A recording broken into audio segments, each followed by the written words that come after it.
সবাই, good morning সবাইকে। আমিও ভালো আছি। পড়াশোনা হচ্ছে, মানে আগের দিন আমরা ফ্যাটস অ্যান্ড অয়েলস থেকে যতটুকু পড়েছিলাম ততটুকুর মধ্যে আশা করি সবার ডাউট ক্লিয়ার আছে, মানে কারোর কোনো অসুবিধা নেই তো ওই পোর্শনটা থেকে? ওকে, ভেরি গুড। তাহলে আজকে আমরা ফ্যাটস অ্যান্ড অয়েলস এর মেইনলি যেটা জানবো সেটা হচ্ছে ফাংশনস গুলো, ঠিক আছে? তো ফ্যাট অ্যান্ড অয়েলের ফাংশন গুলো বলার আগে আমরা একটু সামারাইজ করে নেব যে আগের দিন আমরা যখন এসেনশিয়াল ফ্যাটি অ্যাসিডের যে ফাংশনস গুলো পড়েছিলাম, সেই এসেনশিয়াল ফ্যাটি অ্যাসিডস এর ফাংশন গুলোর মধ্যে কি কি পড়েছিলাম না? এসেনশিয়াল ফ্যাটি অ্যাসিডস মেইনলি আমাদের বডির মধ্যে যে রিপ্রোডাক্টিভ সিস্টেম রয়েছে সেইটার কার্যকারিতাটাকে বৃদ্ধি করতে সাহায্য করছে, আমাদের হার্টের মধ্যে ভালো কোলেস্টেরল এবং যে গুড কোলেস্টেরল আমরা যেটা বলে থাকি অর্থাৎ এইচডিএল সেগুলোর পরিমাণটাকে বাড়িয়ে দিচ্ছে, আমাদের স্কিন হেলথটাকে মেনটেন করতে সাহায্য করছে, বেশ কিছু ভিটামিন, ইম্পর্টেন্ট ভিটামিন যেরকম ভিটামিন এ বা ভিটামিন ই বা ভিটামিন ডি এইগুলোকে সলিউবল রাখতে সাহায্য করছে, আমাদের ভিশন হেলথের ক্ষেত্রে ইমপ্রুভ করছে, আমাদের বিশেষ করে বাচ্চাদের ক্ষেত্রে তাদের ব্রেন ডেভেলপমেন্টে সাহায্য করছে। তো এই বেশ কিছু জিনিস আমরা এর আগের দিন জেনেছিলাম, যেগুলো এসেনশিয়াল ফ্যাটি অ্যাসিডস রয়েছে। এই এসেনশিয়াল ফ্যাটি অ্যাসিডগুলো যদি আমাদের বডিতে ডেফিশিয়েন্ট হয়ে যায় তাহলে কি কি সমস্যা হতে পারে? একদিকে যেরকম এদের নর্মাল যে কাজগুলো রয়েছে সেইগুলো যেরকম ব্যাহত হবে, যে ফাংশনসগুলো আমরা বললাম সেইগুলো যেরকম ব্যাহত হবে, ঠিক সেরকমই দেখা যাবে আমাদের স্কিনটা অনেক বেশি রুক্ষ শুষ্ক টাইপ হয়ে যাচ্ছে, একদম পেল স্কিন, সেই স্কিনের মধ্যে কোনো সেই গ্লোটা নেই, এবং তার সাথে কি হবে মানে জাস্ট স্কিনের মধ্যে ছোট ছোট গুটির মতন দেখা যাবে, যেটাকে পদ্ম কাঁটার মতন যে ছোট ছোট গুটি, সেই রকম প্রবলেম দেখা যেতে থাকবে। বাচ্চাদের ক্ষেত্রে বিশেষ করে ব্রেন ডেভেলপমেন্ট হবে না, এবং তাদের কোনো কিছু লিখতে পড়তে বা কারো কথাটা হঠাৎ করে বুঝে নিতে, সে কি বলতে চাইছে সেই জিনিসটাকে সেন্স করতে, এই জিনিসগুলোতে কিন্তু অনেকটাই সমস্যা দেখা যাবে। এবং আমরা যদি এটার সাথে সাথে ফ্যাটের কাজের মধ্যে আসি তাহলে কি দেখা যাচ্ছে যে ফ্যাট আমাদের বডির এমন একটা মিডিয়াম যেটা আমাদের বডিতে ম্যাক্সিমাম অ্যামাউন্ট অফ এনার্জিটাকে স্টোর করে রাখতে পারছে, ঠিক আছে? কারণ আমাদের বডির মধ্যে প্রতিটা জায়গাতে রয়েছে ফ্যাট সেল। এই যে এই জিনিসটা হচ্ছে আমাদের ফ্যাট সেল বা যেটাকে আমরা বলে থাকি অ্যাডিপোজ সেল, এবং এই অনেকগুলো অ্যাডিপোজ সেল একসঙ্গে মিলে মিলে তৈরি হয় তখন অ্যাডিপোজ টিস্যু। এই অ্যাডিপোজ সেলগুলো কিন্তু বেসিক্যালি কি হয়, একটা বেলুনের মতন হয়। বেলুনের মধ্যে যখন আমরা হাওয়া ভরব তখন বেলুনটা ফুলে ওঠে, আবার যখন হাওয়াটা বেরিয়ে যায় তখন বেলুনটা আবার আগের অবস্থায় ফিরে আসছে, সেটা আবার ছোট হয়ে যাচ্ছে। আমাদের বডির মধ্যে যে অ্যাডিপোজ সেলটা রয়েছে সেটাও কিন্তু ঠিক এই রকম। যখন অ্যাডিপোজ সেলের মধ্যে ফ্যাট জমছে, অ্যাডিপোজ সেলটা তখন আস্তে আস্তে ফুলতে থাকে এবং ও তার নিজের মধ্যে ফ্যাটটাকে জমা করতে থাকে। যখন আমাদের বডিতে ফ্যাটটা এনার্জিতে কনভার্ট হওয়ার জন্য প্রয়োজন হচ্ছে, বা হয়তো আমাদের বডি থেকে ফ্যাট ভাঙতে শুরু করেছে, সেই অবস্থায় গিয়ে এই অ্যাডিপোজ সেল থেকে কিন্তু আস্তে আস্তে করে ফ্যাটগুলো বেরিয়ে যেতে থাকে, এবং এই অ্যাডিপোজ সেলটা আবার চিপসে গিয়ে ছোট হয়ে যাচ্ছে বা ওটা শ্রিঙ্ক করে যাচ্ছে। আবার আমাদের বডির মধ্যে যদি আমরা আমাদের এই স্কিনের মধ্যেও যদি আমরা লেয়ারিং গুলোকে ভাবি তাহলে কি দেখব, সবার উপরের যে লেয়ারটা যেটাকে আমরা দেখতে পাই সেই লেয়ারটাকে বলা হয় এপিডার্মিস, ঠিক আছে? তারপরে একটা অনেক চওড়া একটা লেয়ার থাকে, সেই লেয়ারটা হচ্ছে ডার্মিস, এবং এই ডার্মিসের তলাতেই কিন্তু রয়েছে আমাদের ফ্যাটের লেয়ার, যে ফ্যাটটাকে আমরা অ্যাডিপোজ সেল বা অ্যাডিপোজ টিস্যু বলতে পারি, অথবা এই ফ্যাটটাকে আমরা বলে থাকি সাবকিউটেনিয়াস ফ্যাট।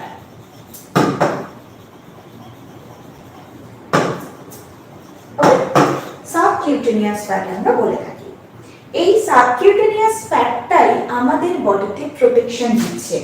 এই সাবকিউটেনিয়াস ফ্যাটের নিচেই থাকে আমাদের মাসল, থাকছে আমাদের ব্লাড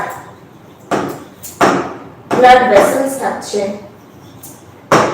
ভেইনস থাকছে, যা কিছু রয়েছে, এবং তারপরে থাকছে আমাদের অর্গানস। এই সব কিছুকে প্রোটেক্ট করার দায়িত্ব আছে এই সাবকিউটেনিয়াস ফ্যাটের। ওকে, তাহলে এইটা ফ্যাটের একটা ভীষণ ইম্পর্টেন্ট কাজের মধ্যে পড়ে, যেখানে আমাদের বডিতে এই যে সাবকিউটেনিয়াস ফ্যাটটা রয়েছে সেটা আমাদের বডির মধ্যে যে অর্গানস গুলো রয়েছে বা যে যে পার্টস গুলো রয়েছে সেগুলোকে প্রোটেকশন দিতে হেল্প করে। নেক্সট, যদি আমরা অ্যাডিপোজ সেল বাদ দিয়েও যদি বাকি সেলগুলোর কথা ভাবি, আমাদের সারা শরীরে যত সেল আছে এই সেলগুলোর কথা যদি ভাবি, তাহলে দেখা যাবে এই সেলগুলো তৈরি করতে যে প্রধান কম্পোনেন্টটা লাগে সেই কম্পোনেন্টটা তৈরি হচ্ছে ফ্যাট দিয়ে। সেই ফ্যাটের একটা ক্লাসিফিকেশন আমরা করেছিলাম লাইপোপ্রোটিন। এই লাইপোপ্রোটিনটা কিন্তু আমার এই সেল মেমব্রেনের মধ্যে থাকছে, অর্থাৎ সেলের উপরের যে লেয়ারটা, ঠিক আছে, সেই লেয়ারটার মধ্যে কিন্তু এই লাইপোপ্রোটিনের একটা আস্তরণ থাকে, এবং সেলের ভিতরে থাকে ফসফোলিপিড। এই ফসফোলিপিডটাও আমরা ফ্যাটের ক্লাসিফিকেশনের সময় জেনেছিলাম। এই প্রত্যেকটা জিনিস দিয়েই কিন্তু একটা সেল তৈরি হচ্ছে। নেক্সট, যদি আমরা কিছু বডি ফাংশনের কথা ভাবি, ঠিক আছে, কি রকম বডি ফাংশন? আমরা ফ্যাটের মধ্যে একটা ফ্যাটকে ভীষণ ভিলেন মনে করি, সেটা হচ্ছে কোলেস্টেরল, রাইট? মানে আমরা যদি কি শুনি যে এই খাবারে কোলেস্টেরল রয়েছে বা আমাদের বডিতে কোলেস্টেরল বেড়ে গেছে, তাহলে কিন্তু সেটা যথেষ্ট প্রবলেমেটিক হয়ে যায় আমাদের হেলথের জন্য। বাট তারপরেও আরো একটা জিনিস আমরা দেখি যে আমাদের বডিতে কিন্তু কোলেস্টেরলের একটা নর্মাল রেঞ্জ আছে, রাইট? আমরা যে বারবার বলে থাকি না যে ভালো কোলেস্টেরল, তার মানে কি কোলেস্টেরলকে কেন ভালো বলছি? নিশ্চয়ই তার কিছু কাজ রয়েছে। ওকে, সেই কাজটা কি? সেই কাজটা হচ্ছে আমাদের কিছু বডি কম্পাউন্ডকে তৈরি করা। যেরকম আমাদের বডির মধ্যে যে অর্গানসগুলো রয়েছে সেই অর্গানসগুলোর কাজটাকে প্রপার রাখার জন্য কিছু কম্পোনেন্ট তৈরি করে আমাদের কোলেস্টেরল। ওকে, এছাড়াও কোলেস্টেরল বিভিন্ন ধরনের ভিটামিন তৈরি করতে হেল্প করে, যেরকম ভিটামিন কে বা ভিটামিন বি12। এই ধরনের ভিটামিনগুলোকে সিনথেসিস করতে হেল্প করছে কোলেস্টেরল। আমাদের লিভারের মধ্যে বাইল তৈরি হয়, যে বাইল বা যেটাকে আমরা পিত্ত বলে জেনে থাকি, এই বাইলের কাজটা কিন্তু ফ্যাটকে ডাইজেস্ট করার। তাই বাইল যদি তৈরি না হয়, আমি যাই ফ্যাট খাই না কেন আমার বডি কিন্তু সেটাকে প্রপারলি ডাইজেস্ট করতে পারবে না। এই কারণেই যাদের গল ব্লাডার অপারেশন হয়ে যায় বা গল ব্লাডারে স্টোন রয়েছে, তাদের ক্ষেত্রে দেখা যায় তারা যদি একটুও মানে তেল আছে এরকম কোনো খাবার খাচ্ছে, তাদের কিন্তু হজমের সমস্যা হচ্ছে। কারণ এই বাইল তৈরি হচ্ছে না, যার ফলে ফ্যাটটা ডাইজেস্ট হচ্ছে না। তো এই বাইলকে তৈরি করার জন্য কিন্তু কোলেস্টেরলের প্রয়োজনীয়তা রয়েছে। এছাড়াও বেশ কিছু রিপ্রোডাক্টিভ হরমোন, যেরকম ইস্ট্রোজেন, প্রোজেস্টেরন, টেস্টোস্টেরন, এই যে মেল এবং ফিমেল রিপ্রোডাক্টিভ হরমোনসগুলো রয়েছে, এই হরমোনগুলোকেও তৈরি করতে সাহায্য করছে কোলেস্টেরল। এছাড়াও আমরা বলতে পারি যে কোলেস্টেরল আছে বলেই মেইনলি আমাদের লিভারের মধ্যে, লিভার বা আমাদের স্মল ইন্টেস্টাইন, বা আমি যদি কমপ্লিট আমার ব্লাড ভলিউমের কথা বলি, সেই ব্লাডের মধ্যে যে প্লাজমার যে মেটাবলিজমগুলো হচ্ছে, অর্থাৎ আমরা যখন লিভার করব তখন আমরা দেখব যে আমাদের লিভারে কিন্তু অনেক নতুন নতুন কম্পাউন্ড তৈরি হয়। আমাদের ব্লাডের মধ্যে অনেক নতুন কম্পাউন্ড তৈরি হচ্ছে, যেরকম অ্যান্টিবডি তৈরি হচ্ছে বা ব্লাড সেল যেগুলো তৈরি হচ্ছে। তো এই যে এত কিছু জিনিস সিনথেসিস হচ্ছে, এই সবটা কিন্তু তৈরি হয় কোলেস্টেরলের জন্য। ওকে, তো এবার সেই কোলেস্টেরলটা কিরকম, সেটা হচ্ছে একটা গুড কোলেস্টেরল, বাট এই কোলেস্টেরলটাও কিন্তু আমার ফ্যাটের একটা পোর্শন। তাই ফ্যাটকে আমরা বলতে পারি আমাদের বডির বিভিন্ন ধরনের কম্পাউন্ড সিনথেসিস করতে বা বডি ফাংশনস গুলোকে মেনটেন করতে সাহায্য করে। নেক্সট যেই ফাংশনসটাতে আসবো সেটা হচ্ছে ইনসুলেশনের ক্ষেত্রে।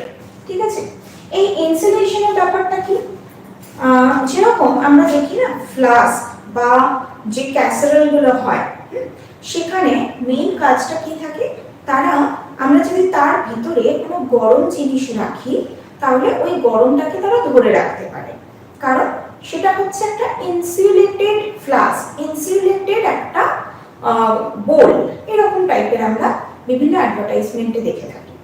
তো বেসিক্যালি এই ইনসুলেশনের কাজটা কি হয়, ইনসুলেশনের কাজ হচ্ছে আমাদের বডির মধ্যে যে টেম্পারেচারটা রয়েছে সেটাকে মেনটেন করা। ঠিক আছে, এবং এই ইনসুলেশনটা মেইনলি করে বাইরের দিকের যে এই যে সাবকিউটেনিয়াস ফ্যাটের যে লেয়ারটা রয়েছে, সেই সাবকিউটেনিয়াস ফ্যাটটা কিন্তু এই ইনসুলেশনের কাজটা করছে। কারণ আমাদের বডির একটা নিজস্ব টেম্পারেচার রয়েছে। আমরা যদি ভীষণ শীত প্রধান দেশে যাই, সেখানে গিয়ে কিন্তু এমন হবে না যে ওই জায়গায় গেছি মানে আমি 0 ডিগ্রি সেন্টিগ্রেড তাপমাত্রায় গিয়েছি মানে আমার বডিটাও যে 0 ডিগ্রিতে চলে আসছে, বা আমি যদি রাজস্থানে যাচ্ছি যেখানে টেম্পারেচার হয়তো 50-55 ডিগ্রি সেন্টিগ্রেড, কিন্তু আমার বডিও যে ওই টেম্পারেচারেই যাচ্ছে তা কিন্তু নয়। আমার বডির একটা নর্মাল টেম্পারেচার আছে which is 37 ডিগ্রি সেন্টিগ্রেড বা 98.4 ডিগ্রি ফারেনহাইট। সেই টেম্পারেচারটা কিছুটা 1-2 পয়েন্টসের এদিক ওদিক হতে পারে আমার যখন এনভায়রনমেন্ট বা আমার ক্লাইমেট যখন চেঞ্জ হচ্ছে, কিন্তু এর মানে এটা কখনোই নয় যে আমার বডি টেম্পারেচার পুরোটা চেঞ্জ হয়ে যাচ্ছে, কারণ আমার বডির ভিতরের যে টেম্পারেচারটা আছে সেটা ভীষণ ইম্পর্টেন্ট হয় বডির ফাংশনস গুলোকে মেনটেন করার জন্য। তাই জন্য এই যে বডি টেম্পারেচারটাকে ধরে রাখছে, এই টেম্পারেচারটা ধরে রাখার কাজটা হচ্ছে ফ্যাটের।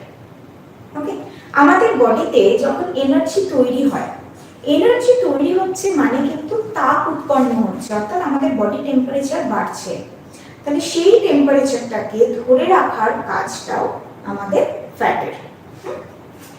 নেক্সট যেই ফাংশনসটা রয়েছে দ্যাট ইজ প্রোটেকশন। প্রোটেকশনটা আমি এর আগেই বোঝালাম, যদিও যে ফ্যাট কি করছে, ওই সাবকিউটেনিয়াস ফ্যাটের যে লেয়ারটা রয়েছে ও বাইরের যে কোনো আঘাত ইনজুরিজ থেকে আমাদের বডিকে প্রোটেকশন দিচ্ছে। সাবকিউটেনিয়াস ফ্যাট ছাড়াও আমাদের বডির মধ্যে থাকে ভিসারাল ফ্যাট। এই ভিসারাল ফ্যাটটা কোথায় থাকছে, এই যে বিভিন্ন অর্গ্যানগুলো রয়েছে, এখানে অর্গ্যান এখানে অর্গ্যান, বিভিন্ন অর্গ্যান রয়েছে, তার মাঝের যে ফাঁকা জায়গাটা, এই ফাঁকা জায়গার মধ্যে এই যে হলুদ রংটা দেখা যাচ্ছে, এই জায়গাটা হচ্ছে ফাঁকা। এই ফাঁকা জায়গার মধ্যে আমার থাকে ভিসারাল ফ্যাট। এই ভিসারাল ফ্যাটটাও কিন্তু আমার অর্গ্যানগুলোকে প্রোটেক্ট করছে একটা অর্গ্যানের সাথে, যাতে আরেকটা অর্গ্যানে কোনো রকম শক, কোনো রকম আঘাত না তৈরি হয়, সেই কাজটা আমার করছে ভিসারাল ফ্যাট। ওকে, তবে এক্ষেত্রেও যেটা প্রিকশনস নিতে হয়, এই ভিসারাল ফ্যাট যদি বেড়ে যায় তাহলে কি হবে, আমার অর্গ্যানের উপরে চাপ পড়বে, কারণ ভিসারাল ফ্যাটের যে জায়গাটা, অর্গ্যানগুলো তো একটা মাসল, তার মধ্যে যেহেতু কোনো বোনস নেই, ফলে অর্গ্যানের উপরে আমি চাপ দিলে বা ভিসারাল ফ্যাটের পরিমাণটা যদি অনেকটা বেড়ে যায়, সে তখন কি করবে, এই অর্গ্যানগুলোর উপরে প্রেসার ক্রিয়েট করবে, অর্গ্যানগুলোর উপরে একটা থিক লেয়ার তৈরি করে দেবে, যার ফলে আমাদের অর্গ্যানগুলো প্রপারলি কাজ করতে পারবে না। আমরা ফ্যাটকে ভিলেন বানিয়েছি কারণ আমাদের বডির মধ্যে এই ভিসারাল ফ্যাটের পরিমাণটা বেড়ে যাচ্ছে। এই ভিসারাল ফ্যাটের পরিমাণটা যত বাড়বে তত কিন্তু আমার অর্গ্যানের ফাংশন সেগুলো হ্যাম্পার হবে। ওকে,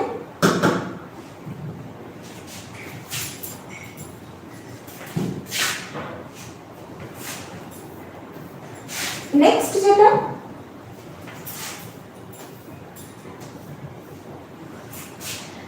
যেই কাজটা করছে ফ্যাট, সেটা হচ্ছে কিছু ক্ষেত্রে ক্যারিয়ার হিসেবে কাজ করছে, অর্থাৎ একটা গ্রুপ অফ ভিটামিনকে ক্যারি করছে এক জায়গা থেকে আরেক জায়গায়। আমরা ভিটামিনের পরে পড়বো, আমরা জানবো যে ভিটামিন, এই যে এত রকমের ভিটামিনের কথা আমরা জানি, তার মধ্যে সব ভিটামিন কিন্তু সমস্ত মিডিয়ামে ডাইলিউট হতে বা কাজ করতে পারে না। কিছু ভিটামিন রয়েছে যারা শুধুমাত্র ফ্যাট মিডিয়ামে কাজ করে, যাদের নাম হচ্ছে ভিটামিন এ, ডি, ই এবং ভিটামিন কে।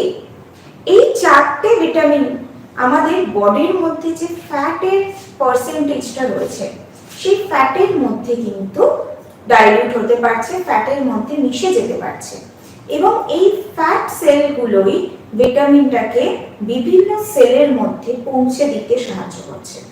আমাদের ব্লাডের মধ্যে যে অ্যামাউন্ট অফ ফ্যাট রয়েছে, সেই অ্যামাউন্ট অফ ফ্যাটের মধ্যে কিন্তু এই চারটে ভিটামিন গুলে যাচ্ছে, এবং ব্লাড যেখানে যেখানে যেই সেলের মধ্যে যাচ্ছে, এই চারটে ভিটামিনও ওই সেল অবধি পৌঁছে যেতে পারছে because of the presence of fat. Next যদি আমরা বলি, তাহলে ফ্যাটকে আমরা ভীষণ ভালো একটা সোর্স অফ অ্যান্টিঅক্সিডেন্ট বলতে পারি। এমনটা নয় যে ফ্যাট নিজে অ্যান্টিঅক্সিডেন্ট হিসেবে কাজ করছে, বাট ফ্যাট যেই ভিটামিনসগুলোকে ডাইলিউট করতে হেল্প করে, তারা অ্যাকচুয়ালি একটা পাওয়ারফুল অ্যান্টিঅক্সিডেন্ট। যেরকম ভিটামিন এ বা ভিটামিন কে, ভিটামিন এ আর ভিটামিন ই, এই যে দুটো ভিটামিন, এরা কিন্তু ভীষণ ভালো অ্যান্টিঅক্সিডেন্ট হিসেবে কাজ করে, এবং তারা তখনই কাজ করতে পারবে যখন আমার বডিতে ফ্যাট পার্সেন্টেজ মেইনটেইন হচ্ছে। ওকে,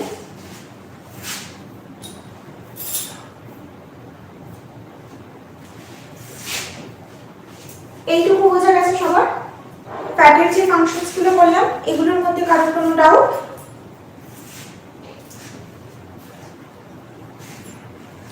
ওকে, ভেরি গুড। আচ্ছা, এরপরে আমরা আসছি কোলেস্টেরলের ক্ষেত্রে। তো কোলেস্টেরলের ক্ষেত্রে এই যে এতক্ষণ ধরে আমরা বলছিলাম, কোলেস্টেরলের বা ফ্যাটের একটা টাইপ হচ্ছে কোলেস্টেরল। সেই কোলেস্টেরলটা অ্যাকচুয়ালি কোথায় থাকে, ঠিক আছে?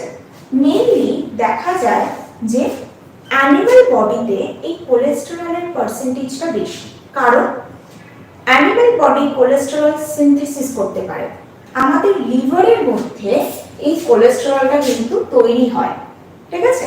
কোলেস্টেরল যখন তৈরি হচ্ছে, তখন সেটা আমাদের ব্লাড ভেসেলের মধ্যে আসে, এবং ব্লাড ভেসেলের থেকে তারপরে বিভিন্ন যে সেলগুলো রয়েছে তার মধ্যে ছড়িয়ে পড়ে।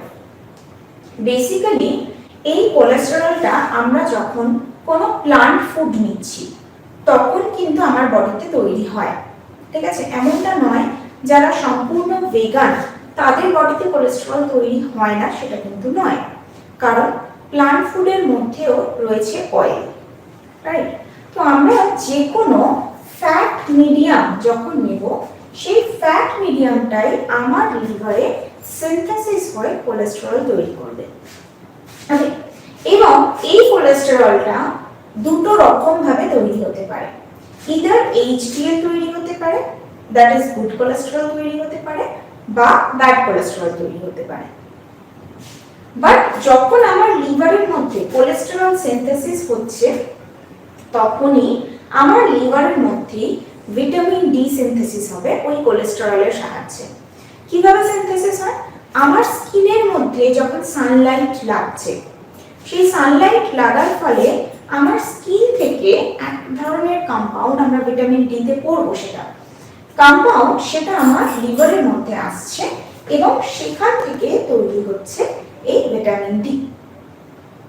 কোলেস্টেরলের ক্ষেত্রে দেখা যায় যে যত বেশি পার্সেন্টেজ আমার লাইপোপ্রোটিনের মধ্যে, যত বেশি পার্সেন্টেজ আমার থাকবে প্রোটিন, সেটা আমার বডির জন্য ততটাই বেটার হবে। কিন্তু যদি সেখানে প্রোটিনের জায়গায় কোলেস্টেরল বা লিপিডের পার্সেন্টেজটা বেশি হয়ে যাচ্ছে, তখনই কিন্তু এই সমস্যাগুলো দেখা যায়, যেটাকে আমরা cardiovascular disease, heart attack, stroke, heart blockage এই ধরনের বেশ কিছু ক্ষতিকারক সমস্যা হিসেবে জেনে থাকি। ওকে, এবার এই কার্ডিওভাস্কুলার ডিজিজের মধ্যেও কিন্তু আবার অনেক ধরনের টাইপ দেখা যায়। যেরকম কিছু হয় যখন আমাদের ব্লাডের মধ্যে কোলেস্টেরল পার্সেন্টেজটা বেড়ে যাচ্ছে, এই যে ব্লাড ভেসেলটা রয়েছে, এই ব্লাড ভেসেলের মধ্যে যখন কোলেস্টেরল পার্সেন্টেজ গুলো অনেক বেড়ে যাচ্ছে, ঠিক আছে, বেড়ে যেতে যেতে যখন এই জায়গাটাকে ব্লক করে দিচ্ছে, ব্লক করে দেওয়ার ফলে আমার ব্লাড ফ্লো হচ্ছিল, ব্লাড ফ্লো আর হতে পারছে না, তখন কি করবে, ব্লাড ভেসেলের যে দেওয়ালগুলো রয়েছে সেই দেওয়ালগুলোতে চাপ দিতে থাকবে, যাতে করে সাইড থেকে আমার ব্লাডটা হার্ট অবধি পৌঁছতে পারে। যখন এই বারবার এই চাপের পরিমাণটা যখন বেড়ে যাবে, ঠিক আছে, কারণ কন্টিনিউ তো ব্লাড আসছে, এসে সে আমার ব্লাড ভেসেলগুলোতে চাপ দিচ্ছে, তো বারবার যখন এই চাপটা হতে থাকবে, তার ফলে গিয়ে দেখা যাবে হাইপারটেনশন, বা সেখানে সেটা যদি ছিঁড়ে যায়, ব্লাড ভেসেলগুলো অনেক সময় ছিঁড়ে গিয়ে হয় না কি, আমরা শুনি যে ইন্টারনাল ব্লাড ক্লটিং হয়েছে, সেই ইন্টারনাল ব্লাড ক্লটিং গুলো এই কারণেই হচ্ছে, ব্লাড ভেসেলগুলো রাপচার হয়ে যাচ্ছে, যখন ছিঁড়ে যাচ্ছে তখন ব্লাডটা বেরিয়ে যায়, তার ফলে বিভিন্ন ধরনের প্রবলেম আমরা দেখতে পাই, যেরকম থ্রম্বোসিস,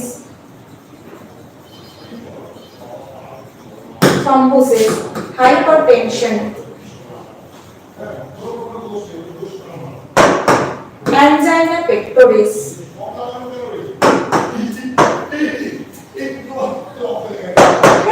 angina pectoris, এরকম বিভিন্ন ধরনের প্রবলেম কিন্তু আমরা দেখে থাকি। angina pectoris এর ক্ষেত্রে দেখা যায় যে ব্লাড যখন আসছে, ব্লাড তো একা আসছে না, ওর সাথে অক্সিজেনকে নিয়ে আসছে, এই অক্সিজেনটা যখন আমার হার্ট অবধি পৌঁছতে পারছে না, তখন হার্টের মধ্যে যদি প্রপার অ্যামাউন্টে অক্সিজেন না পৌঁছচ্ছে, এবং তার ফলে হার্ট থেকে আমার বাকি যে বডির মধ্যে যে সেলগুলো রয়েছে সেই সেলের মধ্যেও অক্সিজেন পৌঁছতে পারছে না, যার ফলে প্রত্যেকটা সেলের মধ্যে যখন এই অক্সিজেন ডেফিসিয়েন্সি হতে থাকে, তখন এই অ্যানজাইনা পেক্টোরিসটা দেখা যায়। ওকে, তো আমরা কার্ডিওভাস্কুলার ডিজিজ পড়বো, সেখানে আমরা আরো অনেক রকমের হার্ট ডিজিজের কথা জানবো, যে অ্যাকচুয়ালি কত রকমের সমস্যা হতে পারে আমাদের বডিতে। এইগুলো মেইনলি দেখা যাচ্ছে কার্ডিওভাস্কুলার ডিজিজে। ওবেসিটির ক্ষেত্রে অবশ্যই এই যে ওবেসিটি, এই ওবেসিটিকে আমরা বলে থাকি সাইলেন্ট কিলার, কারণ আমার বডির মধ্যে কোথায় ভিসারাল ফ্যাট ডিপোজিশন হচ্ছে সেটা কিন্তু আমার পক্ষে বোঝা কখনোই সম্ভব নয়। অনেক মানুষ রয়েছে যাদের হয়তো একদম স্লিম ফিগার, তাদের বডিতে কোথাও কোনো ফ্যাট পার্সেন্টেজ নেই, কিন্তু তাও তাদের কোলেস্টেরল হাই, চেক করলে দেখা যায় কোলেস্টেরল হাই, ঠিক আছে, এটা কেন হয়, কারণ তার বডির মধ্যে ভিসারাল ফ্যাট পার্সেন্টেজ বেশি আছে, তার বডিতে যে পরিমাণে মাসেল পার্সেন্টেজ থাকা উচিত সেটা নেই, যার কারণে গিয়ে এই সমস্যাগুলো হচ্ছে। এবং এটাই দিনের পর দিন থাকতে থাকতে তখন কোলেস্টেরলের পার্সেন্টেজ বাড়তে বাড়তে সেটা ওভারওয়েট বা ওবেসিটিকে লিড করে। এখানে কিছু এক্সাম্পল আমরা দেখছি, যেখানে আমরা দেখতে পাচ্ছি যে কোনগুলো ব্যাড ফ্যাট কার মধ্যে রয়েছে, গুড ফ্যাটস কার মধ্যে রয়েছে, এই জিনিসগুলো আমরা পরে যখন দেখব আমরা জানতে পারবো, যখন আপনারা পিডিএফটা পড়বেন। নেক্সট এবারে আমরা যেটা দেখব যে ফ্যাটের ডাইজেশনটা কিভাবে হচ্ছে। ওকে, সো ফ্যাটের ডাইজেশনের ক্ষেত্রে সবার প্রথমে যেটা করতে হয় বা সবার প্রথমে যেটা হয়, আমাদের কার্বোহাইড্রেট বা প্রোটিনে আমরা কি দেখেছিলাম, কার্বোহাইড্রেট শুরু হচ্ছে মাউথ ক্যাভিটি থেকে, প্রোটিন শুরু হচ্ছে স্টমাক থেকে। ফ্যাট কিন্তু না তো আমাদের মাউথ ক্যাভিটিতে ডাইজেস্ট হচ্ছে, না তো আমাদের স্টমাকে ডাইজেস্ট হচ্ছে, এবং এই জন্যই ফ্যাট ডাইজেস্ট করা অনেক বেশি ডিফিকাল্ট আমাদের পক্ষে, কারণ ফ্যাট সোজা ডাইজেস্ট হয় আমাদের স্মল ইন্টেস্টাইনের মধ্যে। ওকে, এই যে পুরো প্যাসেজটা যখন থেকে আমরা ফ্যাট জাতীয় খাবার গ্রহণ করলাম, এর থেকে স্মল ইন্টেস্টাইন অবধি পুরো প্যাসেজটাতে কিন্তু ফ্যাটটা অলমোস্ট আনডাইজেস্টেড থাকে। খুব লিমিটেড অ্যামাউন্ট আমাদের স্টমাকে ডাইজেস্ট হয়, সেটা ভীষণ লিমিটেড অ্যামাউন্ট, বাট ম্যাক্সিমামটা আমাদের স্মল ইন্টেস্টাইনের মধ্যে ডাইজেশন হয়। এবার এই স্মল ইন্টেস্টাইনে ডাইজেশনের জন্য যার প্রয়োজন সেটা হচ্ছে লিভার। ঠিক আছে, লিভার কি করছে, বাইল তৈরি করলো, বাইল বা পিত্ত, সেই বাইলটাকে তৈরি করলো লিভার। তারপরে এই গল ব্লাডারের মধ্যে সেটাকে স্টোর করে রাখলো। ওকে, এই গল ব্লাডার থেকে এই যে একটা ডাক্ট এসেছে, এই গল ব্লাডার থেকে বাইলটা এই ডাক্টের মাধ্যমে প্যানক্রিয়াসের যে লাইপেজ রয়েছে, অর্থাৎ প্যানক্রিয়াটিক যে এনজাইম রয়েছে সেটাকে অ্যাক্টিভ করলো, এবং সেটা কমপ্লিটলি যখন আমার এই স্মল ইন্টেস্টাইনে এলো, তখন ওই ফ্যাটটা প্যানক্রিয়াটিক লাইপেজের ফলে ফ্যাটি অ্যাসিড আর ডাইগ্লিসারাইডে ভেঙে গেল। এর আগে যেটা আমি বলেছিলাম যে ট্রাইগ্লিসারাইড থেকে প্রতিটা স্টেপে একটা করে ফ্যাটি অ্যাসিড আলাদা হয়ে যায় এবং আরেকটা গ্লিসারাইড যুক্ত একটা বন্ড পড়ে থাকে। তাহলে ইমালসিফাইড ফ্যাটটা হচ্ছে সেই ট্রাইগ্লিসারাইড। সেখান থেকে ফ্যাটি অ্যাসিড এবং ডাইগ্লিসারাইডে ভেঙে গেল, তারপরে আবার সেটা ফ্যাটি অ্যাসিড এবং মনোগ্লিসারাইডে ভেঙে গেল, এবং লাস্টলি সে ফ্যাটি অ্যাসিড এবং গ্লিসারলে ভেঙে গেল। এই যে আলটিমেটলি এই পুরো কাজটা করলো কিন্তু প্যানক্রিয়াটিক লাইপেজ। এই প্যানক্রিয়াটিক লাইপেজটা তখনই অ্যাক্টিভ হচ্ছে যখন বাইল থাকছে। ঠিক আছে, বাকি যতটুকু মনোগ্লিসারাইড পড়ে রয়েছে সেটাকে আমাদের ইন্টেস্টাইনের মধ্যে যে এনজাইমটা রয়েছে সে ওই মনোগ্লিসারাইডটাকে ভেঙে দিয়ে, মানে যে ডাইগ্লিসারাইডটা রয়েছে রাদার, সেইটাকে ভেঙে দিয়ে মনোগ্লিসারাইড এবং ফ্যাটি অ্যাসিড তৈরি করবে। কিন্তু এই যে এখানে মনোগ্লিসারাইড হলো, এই মনোগ্লিসারাইডটাকেও তো আবার ভাঙতে হবে, সেই কাজটাও কিন্তু আবার এই প্যানক্রিয়াটিক লাইপেজই করছে। সো আলটিমেটলি ফ্যাটকে ডাইজেস্ট করার জন্য প্রধান কাজগুলো কিন্তু করে থাকছে আমাদের প্যানক্রিয়াস বা প্যানক্রিয়াটিক লাইপেজ। সেই জন্যই ফ্যাটের ডাইজেশনের ক্ষেত্রে লিভারের একটা ভীষণ ইম্পর্টেন্ট রোল থাকে। ওকে, এইটুকু বোঝা গেছে? এইটুকুর মধ্যে কারোর কোনো ডাউট নেই তো? বেশ, এবারে কয়েকটা প্রশ্ন যেগুলো হয়তো অনেকের মধ্যেই থাকে যে কোন খাবারটা খাওয়া ভালো, মানে এরকম অনেক সময় শুনেছি যে ঘি খাওয়া ভালো, তেল খাওয়া ভালো না, এরকম বেশ কিছু মানুষের মধ্যে কিন্তু ধারণা থাকে। ঠিক আছে, তো আমরা যদি সেই জিনিসগুলোকে ভাবি, বা বেশ কিছু প্লান্ট ফ্যাটও রয়েছে, সেই প্লান্ট ফ্যাটগুলোর মধ্যে কি কি? প্লান্ট ফ্যাটগুলোর মধ্যে বনস্পতি থাকে, মার্জারিন থাকে, রাইট? এইগুলোর মধ্যে এইগুলো হচ্ছে মেইনলি প্লান্ট ফ্যাট।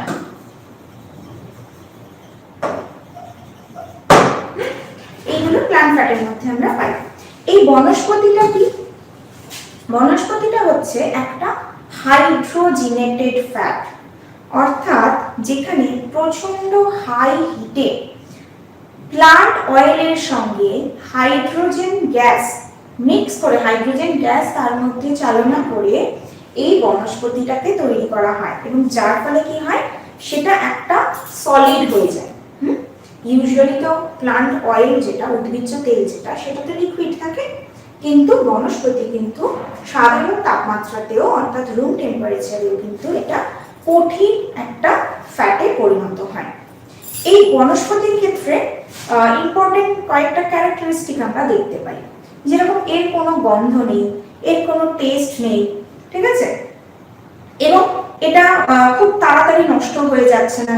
ঘি বা তেল যদি হয় তাহলে দেখা যায়, বা মাখন, এই জিনিসগুলো দেখা যায় কি যে আমরা হয়তো ইউজুয়ালি সবসময় কদিন রেখে দেওয়ার পরে সেটা একটা বাজে গন্ধ হয়ে যায়, বাট বনস্পতির ক্ষেত্রে কি হয়, সেই জিনিসগুলো হয় না। বনস্পতির ক্ষেত্রে যেটা অ্যাডভান্টেজ থাকে সেটা হচ্ছে এর মধ্যে কিন্তু সরি অ্যাডভান্টেজ না, রাদার ডিসঅ্যাডভান্টেজ যেটা থাকে, এই বনস্পতির মধ্যে যেহেতু আমরা হাইড্রোজেন গ্যাস চালনা করছি এবং এটা একটা প্লান্ট অয়েল, তার ফলে এর মধ্যে যে স্যাচুরেটেড ফ্যাটি অ্যাসিড SFA বা স্যাচুরেটেড ফ্যাটি অ্যাসিড তার পরিমাণটা বেশি হয় বনস্পতিতে। বনস্পতির মধ্যে কখনোই যে এসেনশিয়াল ফ্যাটি অ্যাসিডস সেগুলো থাকে না। এসেনশিয়াল ফ্যাটি অ্যাসিডস বনস্পতির মধ্যে আমরা পাই না। ওকে, নেক্সট কি দেখা যায় যে বনস্পতি ইউজুয়ালি ফ্যাটের মধ্যে কিন্তু ভিটামিন A আর ভিটামিন D থাকে, বাট বনস্পতির মধ্যে সেই জিনিসটা থাকে না। ওকে, এছাড়াও দেখা যায় এই বনস্পতির মধ্যে ট্রান্স ফ্যাটি অ্যাসিড, ঠিক আছে, ট্রান্স ফ্যাটি অ্যাসিডের পরিমাণটা অনেকটাই বেশি, যার ফলে আমাদের ব্লাডের মধ্যে LDL বা VLDL এই যে ব্যাড কোলেস্টেরলগুলো রয়েছে এইগুলো জমে যাওয়ার প্রবণতাটা অনেক বেশি হয় বনস্পতির ক্ষেত্রে। সেই জায়গায় আমরা যদি নর্মাল প্লান্ট অয়েল নিচ্ছি, that is much more healthier. ঠিক আছে, নেক্সট আমরা এবারে কথা বলবো মার্জারিনের ক্ষেত্রে। মার্জারিনের ক্ষেত্রে কি দেখা যায়, তেল থেকেই মানে একটা তেলকে বেশ অনেকক্ষণ ধরে যদি কাটানো হয় তাহলে কি দেখা যায়, তার একটা সলিড একটা জিনিস তৈরি হচ্ছে। সেটাকে কি বলে, ওটা ধরুন একটা তেলকে যদি আমরা অনেকক্ষণ ধরে অনেকক্ষণ ফাটাতে থাকি তাহলে তার একটা সলিড একটা জিনিস তৈরি হয়ে যাবে এবং সেই সলিড জিনিসটা নিচে থিতিয়ে পড়বে, উপরে একটা তেলের পাতলা লেয়ার তৈরি হচ্ছে, রিফাইনিং হচ্ছে যখন তেলের। তো ওই যে সলিড জিনিসটা তৈরি হলো সেইটা হচ্ছে মার্জারিন। সেই জন্য এটাকে আমরা এই যে প্রসেসটাকে বলা হয় এস্টেরিফিকেশন। এবং মার্জারিন হচ্ছে একটা এস্টেরিফাইড একটা ফ্যাট। এর মধ্যে কিন্তু আমরা কোনো রকম ভাবেই ট্রান্স ফ্যাট বা স্যাচুরেটেড ফ্যাট, ঠিক আছে, এই জিনিসগুলোকে পাই না। Trans fat, saturated fat, extra cholesterol এই জিনিসগুলো কিন্তু আমরা মার্জারিনের মধ্যে পাই না।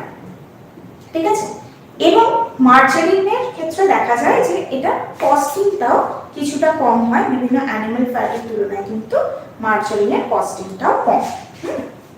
এই দুটোই আমরা দেখলাম কি অ্যানিমাল ফ্যাট নয়, এই দুটোকেই আমরা প্ল্যান্ট ফ্যাট থেকে তাকে সলিডিফাই করে আমরা সেটার একটা অ্যানিমাল ফ্যাটের মতন একটা রূপ দিয়েছি। এবারে আমরা যদি তুলনাটা করি যে ঘি আর বনস্পতি এই দুটোর মধ্যে, তাহলে কোনটা বেটার? ঠিক আছে, তাহলে প্রথমেই আমরা কি দেখছি,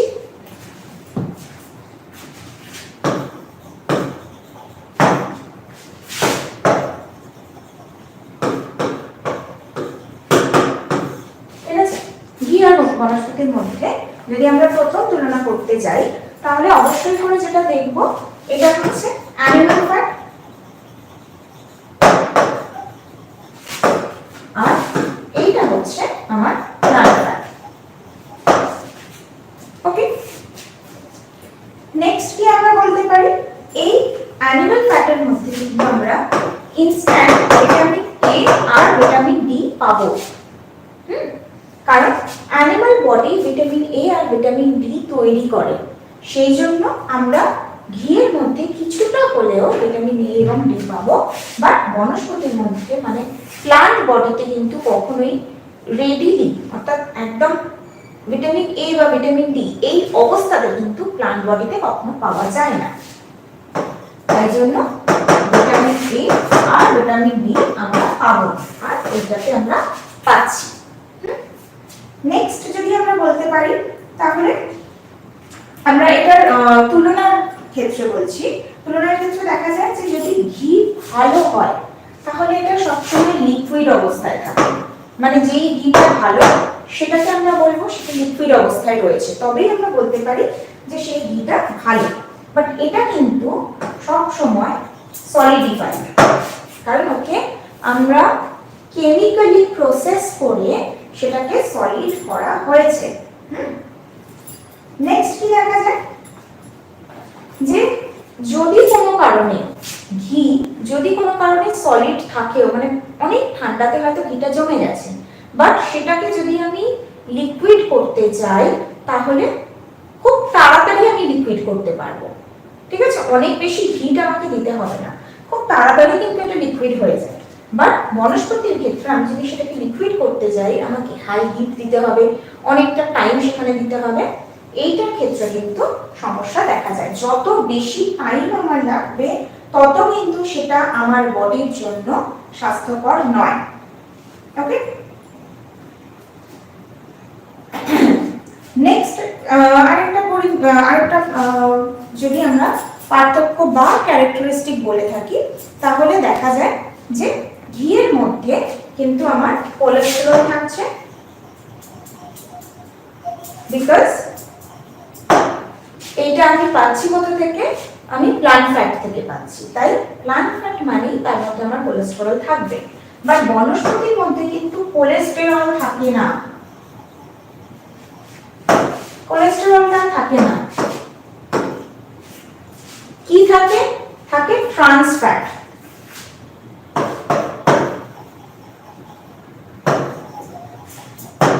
ট্রান্স ফ্যাট থাকে এবং এই ট্রান্স ফ্যাটটাও কিন্তু আলটিমেটলি কোলেস্টেরলের মতোই কাজ করে, অর্থাৎ আমাদের হার্টের মধ্যে কিন্তু সেই একই রকম ভাবে ও অ্যাকুমুলেট করতে পারে এবং ব্লাড ভেসেলস গুলোকে ব্লক করতে পারে। সেই জন্য যদি আমরা এই ধরনের ক্যারেক্টারিস্টিক গুলোকে অ্যানালিসিস করি তাহলে কি দেখা যাবে যে দুটোর ক্ষেত্রেই আলটিমেট আমার বেনিফিট আমি একটা জায়গাতেই পাচ্ছি, সেটা হচ্ছে এই ভিটামিন এ আর বি। শুধুমাত্র ভিটামিন এ আর বি এর জন্যই আমাকে ঘি খেতে হবে এই বিষয়টা কিন্তু কোনো প্রয়োজন নেই, কারণ আমি আমার বডিতে যখনই যে কোনো প্লান্ট সোর্সই নিয়ে থাকি না কেন, যে কোনো প্লান্ট সোর্স নিলেই কিন্তু আমার বডি ভিটামিন এ তৈরি করতে পারবে। ওকে, আরেকটা জিনিসও দেখা যায় যে ঘি খুব তাড়াতাড়ি অক্সিডাইজড হয়ে যাচ্ছে। এটা একটা ফ্যাক্টর যে খুব তাড়াতাড়ি নষ্ট হয়ে যায়। ঠিক আছে, খুব তাড়াতাড়ি ঘিটা নষ্ট হয়ে যাচ্ছে, একটা বাজে গন্ধ ছেড়ে যাচ্ছে, কিন্তু এইটার ক্ষেত্রে কিন্তু অতটাও র্যান্সিডিটি হয় না।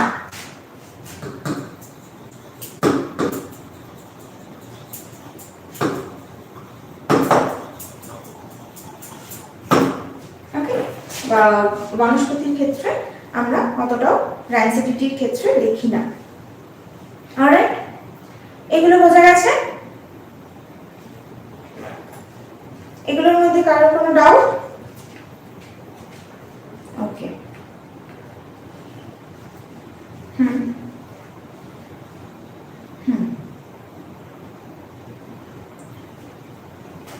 না না, বসে গেলে যে সেটা নষ্ট হয়ে যাচ্ছে সেটা কখনোই নয়। ঘরে তৈরি করা ঘি মানে আপনি তো সেটার মধ্যে আলাদা করে আর কিছু অ্যাড করছেন না, আপনি হোল ফ্যাট মিল্ক থেকেই তৈরি করছেন, মানে আলটিমেটলি আপনি ফ্যাটটাই নিচ্ছেন সেখানে। ঠিক আছে, এবার যদি হয়তো ভীষণ ঠান্ডা কোনো টেম্পারেচার তখন সেখানে হয়তো বসে গেল, বাট যদি আপনি দেখছেন যে সেটা খুব হালকা গরমে দিয়ে আবার লিকুইড হয়ে যাচ্ছে তাহলে কিন্তু সেটা আপনি পিওর ফর্মেই পাচ্ছেন।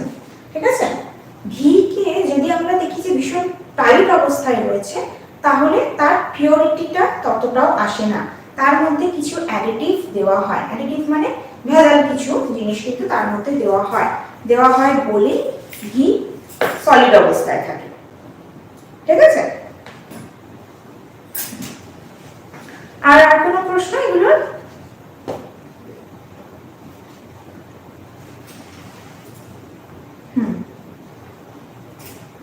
ঘি এবং অয়েল দুটোর মধ্যে ফ্যাটের পরিমাণ সেম থাকে, কারণ এই প্রত্যেকটাই তো ফ্যাট, তাহলে এই প্রত্যেকটার মধ্যেই ফ্যাটের পরিমাণ তো নয়, রাদার ক্যালোরির পরিমাণটা প্রতিটা থেকেই আমি সেম পাবো। ঠিক আছে, ওটার কিন্তু কোনো ডিফারেন্স হয় না, কারণ ঘি নিচ্ছি, মাখন নিচ্ছি, অয়েল নিচ্ছি, যাই নিচ্ছি না কেন সবই ফ্যাট।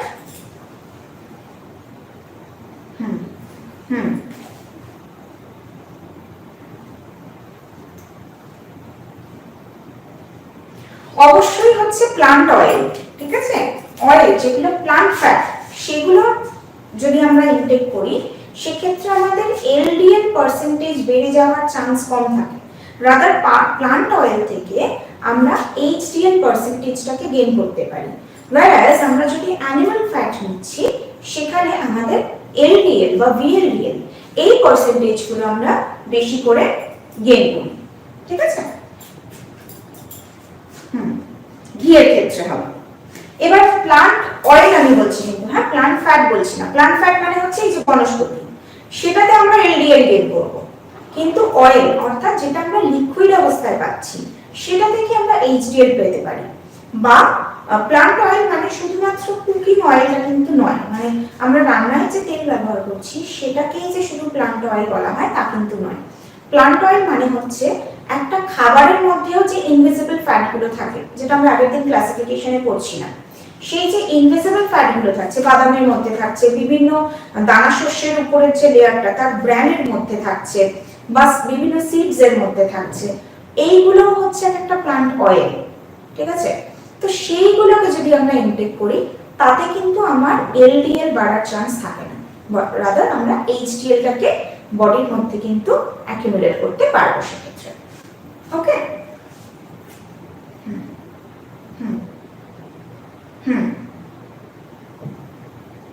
না ভালো নয় যখন আমরা কুকিং অয়েলকে যেই মুহূর্তে আমরা হিট দেবো কুকিং অয়েলকে সেটা তৈরি করবে ট্রাইগ্লিসারাইড, ঠিক আছে, বা ট্রান্স ফ্যাট। তাহলে এই দুটোই আমাদের বডির মধ্যে এইচডিএল কে তৈরি করবে, সরি এলডিএল কে তৈরি করে দেবে। সেই জন্য প্লান্ট অয়েল যেগুলো আমরা রান্নায় যে তেল ব্যবহার করছি সেটাকে আমরা যতটা হিট দেবো, যেরকম রান্নার ক্ষেত্রে আমরা কি জানি তেলটা ভালো করে গরম হবে, তারপরে তার মধ্যে আমরা বিভিন্ন সবজি বা মাছ মাংস ডিম যাই হোক না কেন সেটাকে অ্যাড করব, ফোড়ন অ্যাড করব। তো এই যে তেলটাকে আমি গরম করলাম তার ফলে আমি এই দুটো ক্ষতিকারক জিনিস তার মধ্যে তৈরি করে দিলাম, এবং তার মধ্যে যখন আমি ফোড়ন অ্যাড করছি ফোড়নটা কি হচ্ছে পুড়ছে, তো আমরা তো কাঁচা মানে জাস্ট তেল গরম হয়নি তার মধ্যে ফোড়ন দিলাম তার মধ্যে সবকিছু দিলাম, সেটা আমরা করছি না। যে মশলাগুলো আমরা ফোড়ন হিসাবে অ্যাড করি তাদের একটা ভীষণ ইম্পর্টেন্ট মানে বেনিফিটস রয়েছে আমাদের বডির জন্য, কিন্তু যখনই সেটাকে আমি পুড়িয়ে দিচ্ছি তার বেনিফিটগুলো চলে যাচ্ছে।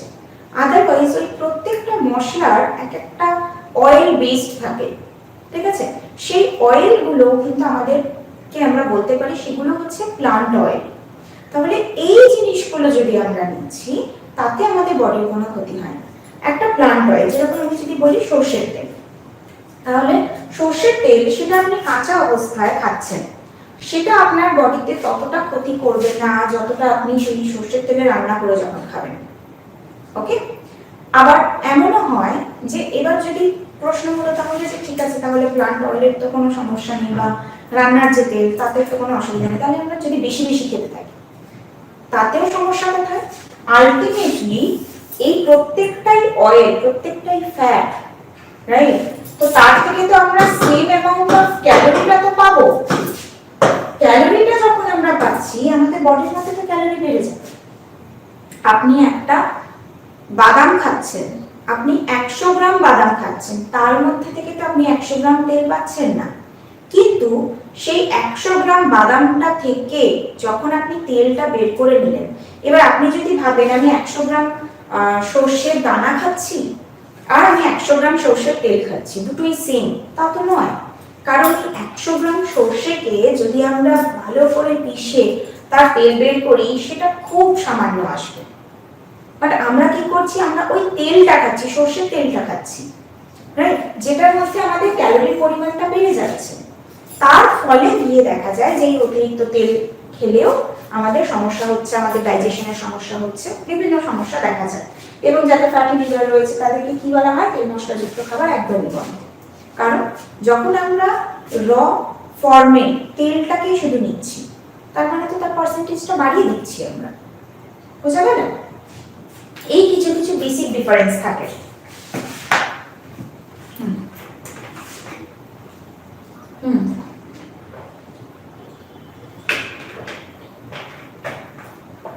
প্লান্ট অয়েল হিসেবেই খাওয়া উচিত।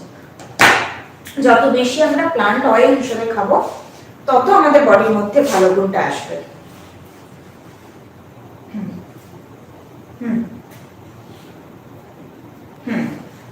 ওকে।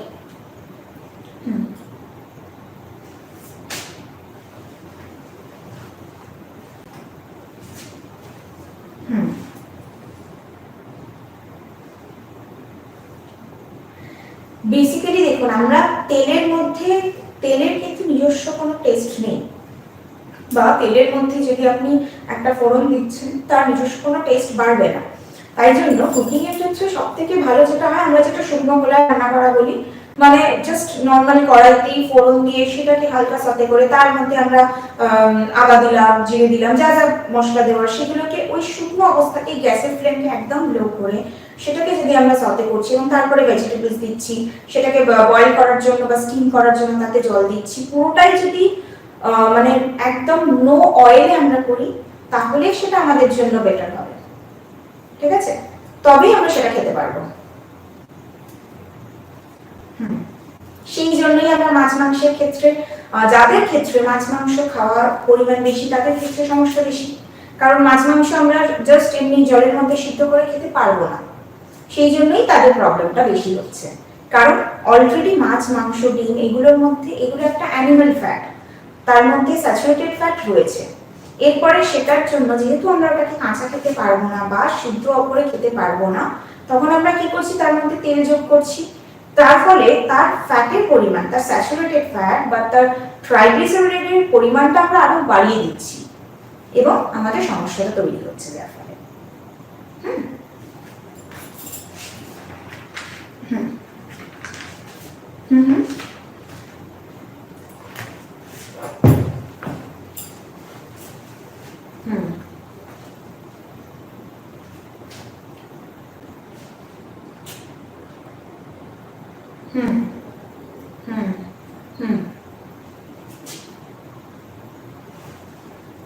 ঘিটা আমাদের দরকার নেই, আমরা তুলনা করেছিলাম, এই যে সবসময় বলা হয় না যে ঘি খাওয়া, অনেক জায়গায় শুনবেন যে অল্প একটুখানি ঘি খাওয়া কোনো অসুবিধা নেই, ঘি খাওয়া ভালো, কিন্তু আলটিমেটলি সেইটাই হচ্ছে কম্পারিজন, যে ঘিয়ের মধ্যে ভালো বলতে আমরা শুধুই ভিটামিন এ আর ডি পাচ্ছি, তাও কিছুটা, সেটা আমরা তো প্লান্ট খাবার যখন খাবো তখন তো আমরা নিজেরাই শরীরে তৈরি করতে পারবো, সেটা আলাদা করে আমার খাওয়ার প্রয়োজন নেই ওটা।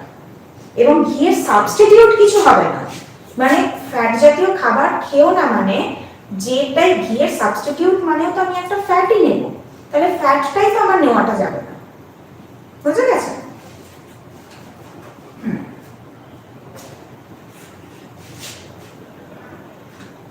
না, ডিম যদি আমরা সেদ্ধ করে খাচ্ছি আমরা খেতেই পারি, কিন্তু এবার ডিপেন্ড করছে আমি সারাদিনে আর কি কি খাচ্ছি, কারণ ডিমের যে কুসুমটা তার মধ্যে আমার কোলেস্টেরল পার্সেন্টেজটা বেশি রয়েছে। এবার আমি সারাদিনে যদি এরকমই বয়েলড ফুড খাচ্ছি, আমি অয়েলি কিছু নিচ্ছি না, তাহলে আমি অবশ্যই ডিম খেতে পারি, কোনো অসুবিধা নেই, কারণ আমার বডিতে তো আলাদা করে কোনো ফ্যাট গেল না, যেটা গেল সেটা হচ্ছে ইনভিজিবল ফ্যাট, ডিমের কুসুমটা থেকে ইনভিজিবল ফ্যাট এলো, তাতে আমার কোনো সমস্যা নেই। ঠিক আছে?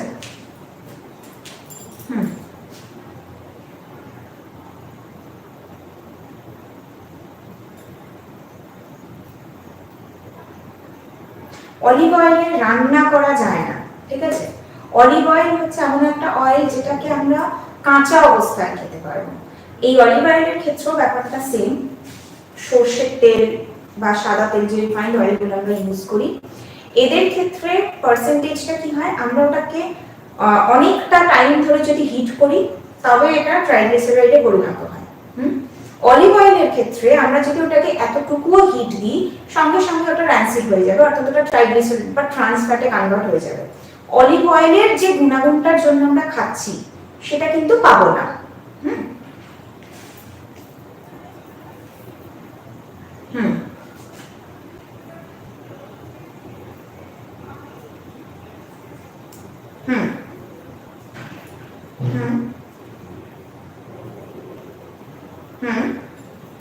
সেটার মানে কিন্তু সেটা পিওরিটি তার মধ্যে নেই, কারণ আমি যদি সিম্পল একদম পিওর ফর্মে যদি অলিভ অয়েলের কথা ভাবি, অলিভ অয়েলকে আমরা কখনোই হিট করতে পারবো না, সেই জন্য দেখবেন আমরা অলিভ অয়েলে রান্না করার কথা ভাবছি, কিন্তু অ্যাকচুয়ালি যারা অলিভ অয়েল ইউজ করে বাইরের দেশে যারা অ্যাকচুয়ালি অলিভ অয়েল ইউজ করে তারা কিন্তু স্যালাড ড্রেসিং হিসেবে অলিভ অয়েলটাকে ইউজ করে। এক্স্যাক্টলি। হুম হুম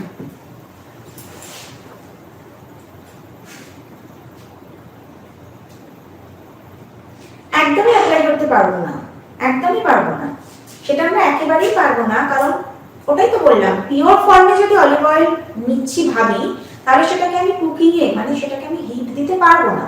যখন সেটা কুকিং অয়েল হচ্ছে, অলিভ অয়েলটাকে যখন আমরা কুকিং ফর্মে নিচ্ছি, তার মানে কি হলো, তার মধ্যে অন্য অয়েলকে আমাকে অ্যাড করতে হয়েছে, তবে আমি সেটা কুকিং এর জন্য অ্যাড করব, মানে কুকিং এর জন্য অ্যাপ্লাই করতে পারবো। ঠিক আছে?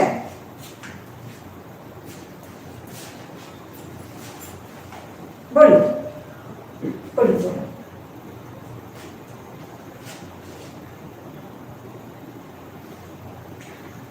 ঠিক খুব একটা ভুল নয়, বিকজ নারকেল তেলের মধ্যেও কিন্তু যেটা হয় যে আমরা খুব অল্প পরিমাণে নিলেও তার মধ্যে স্যাচুরেটেড ফ্যাট থাকে। নারকেলের মধ্যে ভালো ফ্যাটও থাকে, ব্যাড ফ্যাটও থাকে। ঠিক আছে? তো নারকেল তেল দিয়ে যখন আমরা রান্না করছি, আমাকে আগে একটু বলে নিতে দিন, আপনারা প্রশ্ন করছেন তো আমাকে উত্তরগুলো দিতে দিন আগে। তো নারকেল তেলের মধ্যে যে বিষয়টা হয়, সেটাকে যদি আমরা একই রকম ভাবে এটাকে যদি আমরা অনেকটা হিট করি, তাহলেও তার স্যাচুরেটেড ফ্যাট কন্টেন্টটা বেড়ে যায়, কিন্তু যে ভালো গুণগুলো রয়েছে সেইগুলো নষ্ট হতে থাকে। সেই জন্য নারকেলের যে কোনো জিনিস, সেটা নারকেলের দুধ হোক, নারকেল তেল হোক, সেইগুলোকে আমরা হিট করতে পারবো না, কারণ তাতে তার স্যাচুরেটেড ফ্যাট বেড়ে যাবে। সাউথের ক্ষেত্রে যেটা হয়, সাউথ ইন্ডিয়ান ফুড যদি আমরা ধরে থাকি, তাহলে দেখা যায় যে ওগুলো কিন্তু আমরা আমাদের মতন করে সেটাকে হিট করে আমাদের মতন করে রান্না করার চেষ্টা করি। আদারওয়াইজ সাউথ ইন্ডিয়ান ফুডগুলো কিন্তু অনেক বেশি হিট দেওয়ার প্রয়োজন নেই। প্রপার একদম অথেন্টিক সাউথ ইন্ডিয়ান ফুড যেগুলো, সেগুলোতে কিন্তু হিট দেওয়ার দরকার হয় না। যদি ইডলি, ধোসা, সাম্বার যা কিছু বলি না কেন, প্রত্যেকটার মধ্যে কিন্তু এমন নয় যে আগে তেল দেওয়া হলো, তেল গরম হলো, তারপরে আমরা জিনিসগুলো দিলাম এবং একটা ডিপ অয়েলের মধ্যে সেটাকে আমরা কুক করলাম। সেই বিষয়টা কিন্তু সাউথ ইন্ডিয়ান রেসিপিতে হয় না। ঠিক আছে? তো বিষয়টা হচ্ছে এটাই, নারকেল তেলটাকে আমরা যদি ভাবি আচ্ছা সাউথ ইন্ডিয়ানের লোকেরা খাচ্ছে নারকেল তেল রান্না করে, তাহলে আমরাও রান্নায় সরষের তেলের বদলে নারকেল তেল দেবো। প্রসেসটা তো আমরা সেমই রাখছি, সেটাকেই আবার করে হিট করছি, তাতে কিন্তু আমাদের লাভ হবে না। বুঝতে গেল?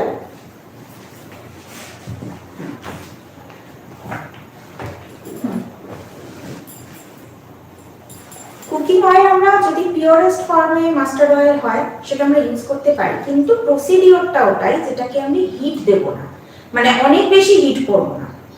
যেটা প্রপার রান্নার জন্য আমাদের যেটা লাগে, যে অনেকটা হিট করার পরে তারপরে আমরা অ্যাড করি বাকি জিনিসগুলো, সেই জিনিসটা করব না।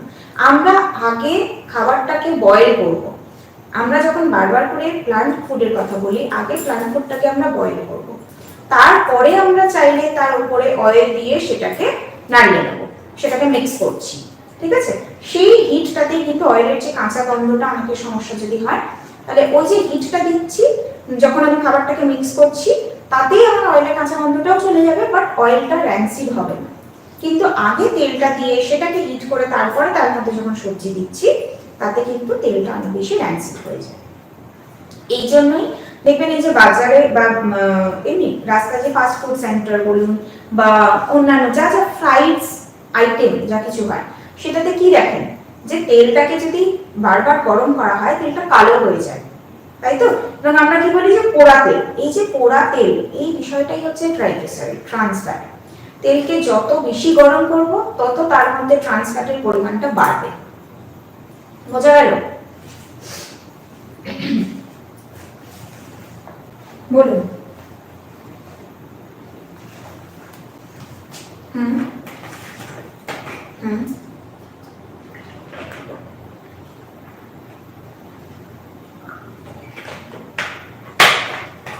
আগের দিন বলেছিলাম যে প্রোটিন পড়াতে গিয়ে যারা পুরোপুরি ভেগান, তাদের ক্ষেত্রেও আমরা বলতে পারি না যে তাদের ক্ষেত্রেও এসেনশিয়াল অ্যামিনো অ্যাসিডের ডেফিসিয়েন্সি হবে, কারণ যদি তারা বিভিন্ন ধরনের প্লান্ট প্রোটিনকে কম্বাইন করছে, প্রত্যেক দিন একই রকমের প্লান্ট ফুড না খেয়ে আমরা যদি বিভিন্ন ধরনের প্লান্ট ফুডকে কম্বাইন করে খাই, তাতে কিন্তু আমার এসেনশিয়াল অ্যামিনো অ্যাসিডের ঘাটতিটা পূরণ হয়ে যাবে। ঠিক আছে?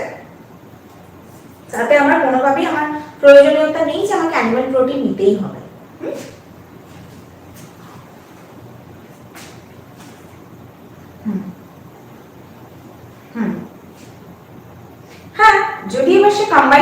পারলো না, তাহলে তো ডেফিসিয়েন্সি হবে। কিন্তু আমি যদি কম্বিনেশনটা রাখি তাহলে আমার কখনোই ডেফিসিয়েন্সি হবে না। এবার আমি যদি এক্সপেন্সিভের কথা ভাবি তাহলে দেখা যাবে আমি যখন অ্যানিমাল ফুড নিচ্ছি সেটাও কিন্তু প্ল্যান্ট ফুডের থেকে এক্সপেন্সিভ, এবং অ্যানিমাল ফুডটাতে আমার বডির মধ্যে যে ক্ষতিগুলো হচ্ছে তার ফলে আমাকে ডাক্তার দেখাতে হবে, ওষুধ খেতে হবে, কিছু টেস্ট করতে হবে, এই যে সমস্যাগুলো তৈরি হবে সেটাও কিন্তু এক্সপেন্সিভ। হ্যাঁ, আমি যদি সেটাকে লং রানে ভাবি সেটাও আমার জন্য এক্সপেন্সিভ হচ্ছে। তাহলে সেই জায়গা থেকে আমি আগে থেকেই সেই কস্টটা আমি বেয়ার করব আমার হেলথের জন্য। আমি সেই কস্টটা বেয়ার করব না কোনো ওষুধ বা কোনো ডায়াগনস্টিক চেকআপের জন্য। বোঝা গেল? এইটা মাইন্ডসেটের উপরে আমাদের কাজ করবে যে আমরা কোন দিকে আমরা খরচটাকে রাখতে চাইবো। আমি যদি মনে করি আমার শরীরটাকে ভালো রাখবো, কারণ আলটিমেটলি আমি যদি ওষুধের জন্য বা আমি যদি এই চেকআপের জন্য খরচ করি সেটাও তো আমি আমার শরীরকে ভালো রাখার জন্য করছি, তাহলে সেই খরচটা আমি আগে করব যাতে আমাকে পরে ওটা করতেই না হয়। ঠিক আছে?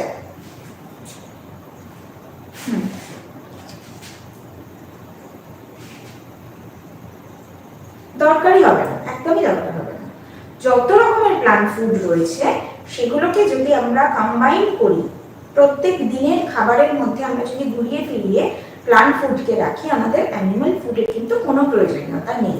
অ্যানিমাল ফুড আমরা নিই শুধুমাত্র টেস্টের জন্য।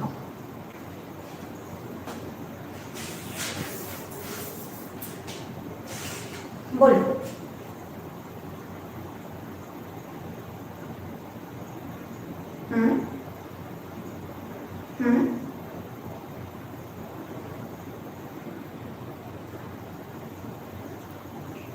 না, প্রবলেম হবে না। কিন্তু ডিম খাচ্ছে অবশ্যই খেতে পারে, কোনো অসুবিধা নেই। সেটা বয়েল ফর্মে খেতে পারে, অসুবিধা নেই সেটাতে কোনো। খেতে পারে, কোনো অসুবিধা নেই। ওকে?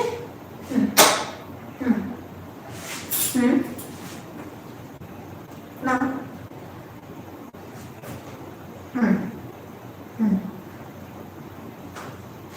তার মানে তারা ওবেসিটি প্রবলেম আছে মানে ওই একই রকম সমস্যা। তারা প্ল্যান্ট ফুড নিচ্ছে বা প্ল্যান্ট ফ্যাট নিচ্ছে, কিন্তু প্ল্যান্ট ফ্যাটের পরিমাণটা বেশি, যে তেলটা ইউজ করছে মানে তেলের পরিমাণটা বেশি সারাদিনে, বা অনেক বেশি কার্বোহাইড্রেট নিচ্ছে যার ফলে কার্বোহাইড্রেটটা ফ্যাটে কনভার্ট হয়ে যাচ্ছে। তাহলে আলটিমেটলি তাদের বডিতে ক্যালোরির পরিমাণটা বেড়ে যাচ্ছে। ঠিক আছে? সেই জন্য তার ওভারওয়েট বা ওবেসিটির মতো প্রবলেম হচ্ছে। তাহলে সেক্ষেত্রে আমাকে কি করতে হবে?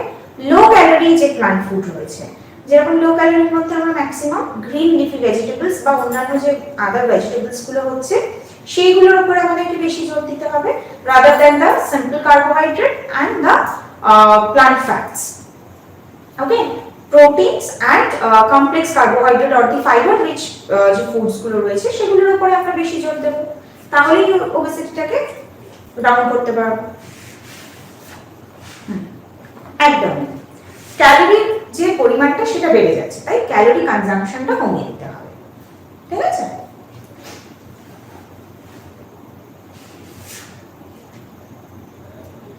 এই যে বললাম যে ওদের গ্রিন লিফি ভেজিটেবলস বা অন্যান্য ভেজিটেবলস এগুলোর পরিমাণটা প্রত্যেকটা খাবারে বেশি করে রাখতে হবে যাতে ওইটা থেকেই পেটটা ভরে, এই বিষয়টার উপরে দেখতে হবে। বাকি যে খাবারগুলো ওল্ড প্র্যাকটিসের যে খাবারগুলো সেগুলোর পরিমাণটা কমিয়ে দিতে হবে।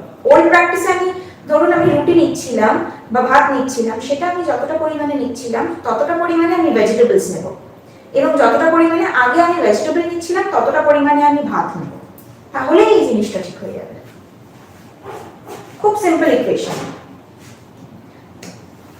স্যুপ খেতে পারে, কিন্তু স্যুপের মধ্যে যদি আমি কর্নফ্লাওয়ার গুলে দিই তাহলে সেটা খেতে পারবে না। প্লেন স্যুপ খেতে পারবে, তার মধ্যে বাটার দেবো না, তার মধ্যে আমি কর্নফ্লাওয়ার দেবো না, সেটা খেতে পারবে। ঠিক আছে? চলুন তাহলে ফ্যাটটা আমাদের মোটামুটি এত অবধি হয়েছে। ফ্যাটটা আমাদের আজকে কমপ্লিট হলো। নেক্সট দিন কি আমরা ভিটামিনের চ্যাপ্টার শুরু করব। ঠিক আছে? আজকের মতো এইটুকুই ক্লাস থাক। নেক্সট উইকে নেক্সট ক্লাসে আমরা আরেকটা নতুন চ্যাপ্টার নিয়ে শুরু করছি। ওকে? থ্যাংক ইউ সবাইকে, ভালো থাকবেন। Thank you, have a great day.